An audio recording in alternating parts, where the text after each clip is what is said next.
ركعتي الفجر لوحدها اللي هي سنة الفجر القبلية، يقول النبي عنها اسمع والله العظيم يا جماعة الذي يفرطها أنا في تقدير أقول أنه خسران.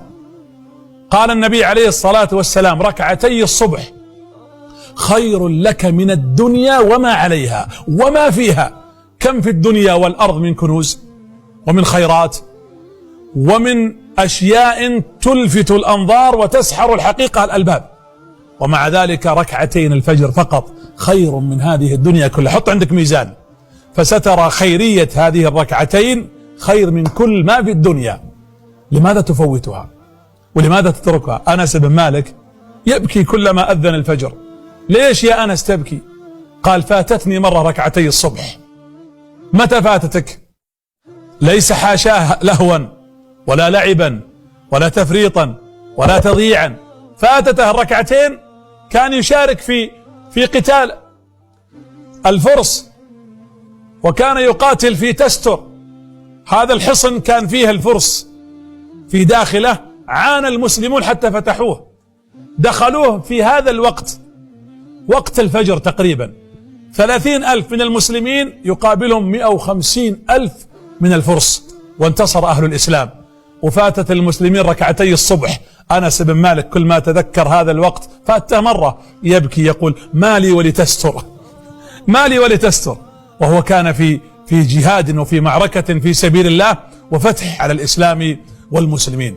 أيضا مما أهديك إياه، وش رأيكم أنتم جالسين في بيوتكم وتصلون الضحى ركعتين ضحى؟ لا خلها 4، أقلها ركعتين. لكن قال النبي عليه الصلاة والسلام إيش؟ من صلى من أول النهار 4 كفيته آخرة. صل 4 ركعات في أول النهار يكفيك آخر النهار، بمجرد أنك تصلي 4 ركعات. ومن زاد فله ذلك، ركعتين. فصلوا الضحى يا جماعة. وبالمناسبة ترى سنة الضحى لا يصليها إلا الأواب، صلاة الأوابين سماهم النبي صلى الله عليه وسلم، سماهم أوابون. ليش أواب؟ الرجاع، التائب، العائد، المقبل على الله. أنا أقول للرجال والنساء، الإخوان، أخوات، حتى عودوا أبنائكم على ركعات الضحى. صلوا هذه الركعات المباركة، صلوا 4 تنالون خيرية عظيمة في الدنيا وفي الآخرة. ومما أهديكم إياه أيضا قيام الليل، ولذلك قال النبي قيام الليل دأب الصالحين قبلكم، ثم قال ومطردة للداء عن أجسادكم. احنا خايفين من كورونا وخايفين من الأمراض، بل عندنا مرضى في بيوتنا.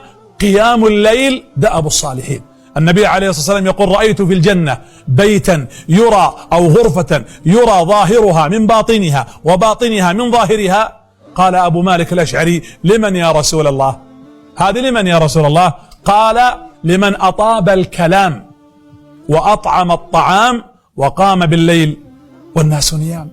فلماذا نفرط في هذا الفضل العظيم؟ عندنا وقت طويل، صل يا أخي ولو ركعة واحدة. وبالمناسبة من صلى العشاء في جماعة، اللي يصلي العشاء شوف صليت العشاء كأنما قام نصف الليل، ومن صلى الفجر في جماعة فكأنما قام الليل كله. طيب ايش رأيك لو صليت العشاء في جماعة والفجر في جماعة وقمت الليل؟ وش يكون لك من الفضل والأجر؟ الشيء الكثير.